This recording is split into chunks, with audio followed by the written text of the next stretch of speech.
श्री स्वामी समर्थ. स्वामींचा आशीर्वाद या चॅनेलवर आपले स्वागत आहे. स्वामी आपल्या सर्व चांगल्या इच्छा पूर्ण करोत ही स्वामींच्या चरणी प्रार्थना. श्रावण महिन्यातील शुक्ल पक्षातील अष्टमी तिथीला दुर्गाष्टमी म्हणून साजरी केली जाते. तर बघा, या दुर्गाष्टमीला आपल्या कुलदेवतेची सेवा करण्याला अत्यंत महत्त्व आहे. त्याचबरोबर बघा, श्रावण महिन्यातील ही दुर्गाष्टमी असल्यामुळे या दिवसाला अत्यंत महत्त्व प्राप्त झाले आहे. तसेच बघा, या श्रावण महिन्यामध्ये आपल्या कुलदेवतेची सुद्धा सेवा करण्याचे खूप महत्त्व आहे आणि योगायोगाने उद्या आहे मंगळवार आणि दुर्गाष्टमी. तर बघा, या दिवशी आपल्या कुलदेवतेची सेवा करण्याला अत्यंत महत्त्व आहे. या दिवशी जर आपण कुलदेवतेची सेवा केली तर कुलदेवता आपल्या संपूर्ण कुटुंबावर तिचा कृपाशीर्वाद देते आणि त्याचबरोबर आपल्या घरातील ज्या काही समस्या असतील, ज्या काही तुमच्या अडचणी असतील त्यासुद्धा दूर होतात आणि आपल्या घरावर कुलदेवतेचा आशीर्वाद प्राप्त होतो. तसेच बघा, जर कुलदेवतेचा आपल्या घरावर आशीर्वाद असेल तर आपल्या घरातील प्रत्येक सदस्याची प्रगती होते आणि त्याचबरोबर प्रत्येक सदस्याच्या प्रगतीमध्ये कुठलेही अडथळे येत नाहीत.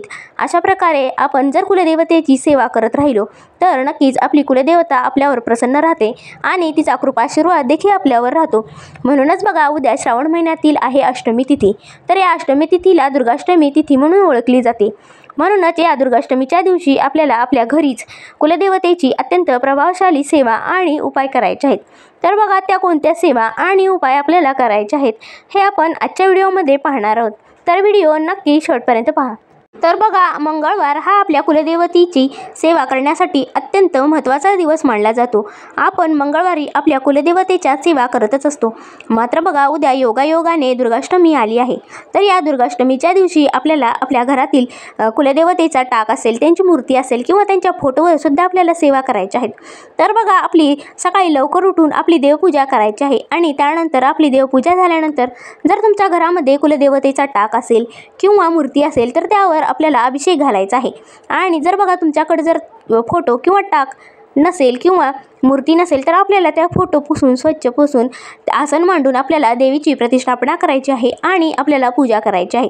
त्यानंतर बघा, सकाळीच आपल्याला पूजा केल्यानंतर आपल्या कुलदेवतेसमोर आपल्याला तुपाचा दिवा लावायचा आहे आणि आपल्याला हे लक्षात ठेवायचे आहे की तो तुपाचा दिवा आपल्याला दिवसभर चालू ठेवायचा आहे. तो अखंड टिकला पाहिजे याची आपल्याला खात्री करूनच तो दिवा लावायचा आहे. तसेच बघा, जर तुम्हाला तुमच्या कुलदेवतेचा कलश स्थापना करायची असेल तर हा श्रावण महिन्यातील दुर्गाष्टमीचा दिवस अत्यंत महत्त्वाचा मानला जातो. या दिवशी आपण आजच्या दिवसापासून आपल्या कुलदेवतेसाठी कलश स्थापना करू शकता. तर हा दिवस अत्यंत महत्त्वाचा आहे. म्हणूनच बघा, आपण जर आपल्या कुलदेवतेसाठी जर तुम्ही कलश स्थापना केली नसेल तर या दिवसापासून तुम्ही कलश स्थापना करू शकता.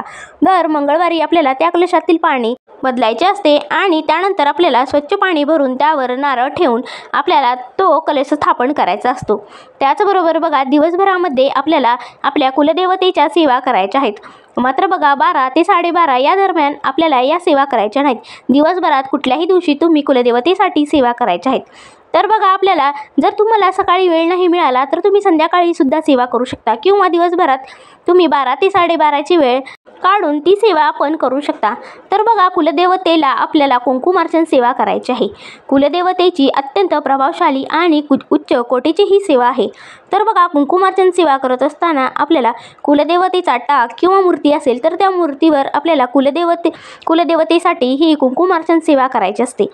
तर बघा, कुंकुमार्चन सेवा कशी करायची, तर जर आपल्याला आपल्या कुलदेवतेचा मंत्र माहीत असेल किंवा नवार्णव जर मंत्र तुम्हाला माहीत असेल तर तो नवार्णव मंत्र म्हणून आपल्याला कुंकुमार्चन सेवा करायची असते.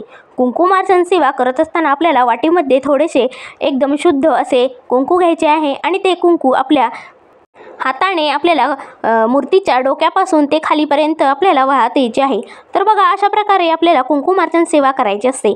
आणि जर बघा, तुम्हाला कुलदेवतेचा मंत्र येत नसेल तर आपण नवार्णव मंत्र म्हणायचा आहे. नवार्णव मंत्र म्हणजे ओम ऐं ह्रीं क्लीं चामुंडाय विचे हा नवार्णव मंत्र आहे. तर हा मंत्र आपल्याला कुंकुमार्चन सेवा करत असताना हा मंत्र म्हणायचा आहे. तर बघा, अशा प्रकारे आपण 108 वेळा किंवा 1008 वेळा, 21 वेळा, 51 वेळा अशा प्रकारे तुम्ही हा नवार्णव मंत्र म्हणायचा आहे. आणि ज्यावेळेस आपण नवार्णव मंत्र म्हणतो त्यावेळेस आपल्याला कुंकू घ्यायचे आहे आणि मूर्तीच्या डोक्यापासून ते खाली पायापर्यंत आपल्याला कुंकू वाहत जायचे आहे. अशा प्रकारे आपल्याला कुंकुमार्चन सेवा करायची असते. त्याचबरोबर बघा, आपल्या कुलदेवीला आपल्याला 11 लवंगा अर्पण करायच्या आहेत. तसेच बघा, आपल्याला या 11 लवंगावर अर्पण करत असताना त्या लवंगा आपल्याला तुटलेल्या किंवा फुल नसलेल्या त्या लवंगा घ्यायच्या नाहीत.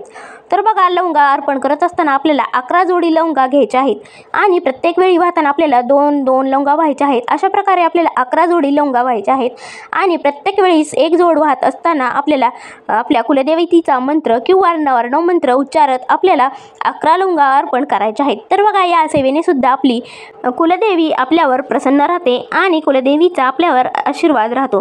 त्याचबरोबर बघा, आपल्या कुलदेवतेची सर्वात प्रभावी सेवा आणि सर्वात उच्च कोटीची सेवा म्हणजे दुर्गा सप्तशतीचे पाठ करणे। तर बघा, या दुर्गाष्टमीला आपल्याला कुठलीही सेवा करणे शक्य नाही झाले किंवा जर तुम्हाला वेळ असेल तर या वेळेमध्ये तुम्ही दुर्गा सप्तशतीचा पाठ करू शकता। कारण बघा, ही सेवा कुलदेवतेची अत्यंत प्रभावशाली सेवा मानली जाते आणि ही सेवा जर आपल्या घरामध्ये झाली तर साक्षात कुलदेवी आपल्या घरामध्ये वास करते आणि तिचा आशीर्वाद आणि तिची अखंड कृपा आपल्या घरातील सदस्यांवर राहते असे सुद्धा म्हटले जाते। त्याचबरोबर बघा, ज्या घरामध्ये कुलदेवतेची सेवा होत नाही किंवा कुलदेवतेची वेळोवेळी आपण आठवण काढत नाही, असं जर असेल तर त्या घरावर कुलदेवतेचा कधीही आशीर्वाद राहत नाही। त्या घरातील व्यक्तींचे कुठल्याही कामामध्ये यशप्राप्ती होत नाही, त्या घरावर सतत संकटे येतात। म्हणूनच बघा, कुलदेवतेची सेवा करणे हे अत्यंत महत्त्वाचे मानले जाते। प्रत्येक दुर्गाष्टमीला आपल्याला आपल्या कुलदेवतेची सेवा तर करायलाच हवी। मात्र बघा, श्रावण महिन्यातील ही दुर्गाष्टमी तिथी अत्यंत महत्त्वाची मानली जाते आणि या दिवशी जर आपल्या घरामध्ये आपल्या कुलदेवतेच्या सेवा झाल्या तर कुलदेवता आपल्यावर नक्कीच प्रसन्न राहते आणि आपल्या घरातील सर्व समस्या दूर होऊ लागतात आणि त्याचबरोबर आपल्या कुटुंबातील सर्व सदस्यांवर सुद्धा आपल्या कुलदेवतेचा कृपाशीर्वाद राहतो। तर बघा, व्हिडिओमध्ये सांगितल्याप्रमाणे आपल्याला श्रावण महिन्यातील अष्टमी तिथीला आपल्या कुलदेवतेच्या या सर्व सेवा करायच्या आहेत। तर दुर्गाष्टमीच्या दिवशी केले जाणारे सेवा आणि उपाय यांची माहिती तुम्हाला कशी वाटली हे नक्की कमेंट करून सांगा व आपल्या स्वामींचा आशीर्वाद या चॅनेलला सबस्क्राईब करा। श्री स्वामी समर्थ।